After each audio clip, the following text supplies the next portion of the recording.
Binaha ang ilang bahagi ng Davao City at iba pang lugar sa Mindanao. Kasunod yan ng malalakas na pag-ulan dahil sa thunderstorms.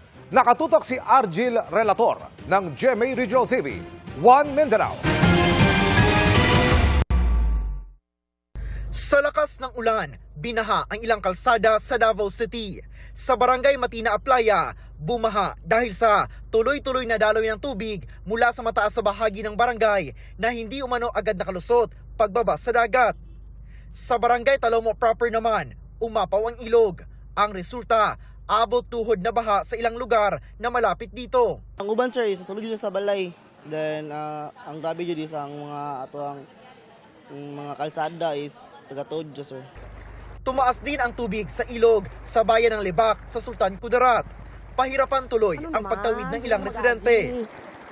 Gaya ng mga guro at estudyanteng ito na araw-araw dumaraan sa ilog para makapasok sa paaralan. Ang gurong si Jong, sinubukang suungin yan, ngunit nabigurin dahil sa taas nito. Malakas na ulan din ang dahilan kaya na-stranded ang ilang residente sa pampublikong palengke ng Santo Niño sa South Cotabato.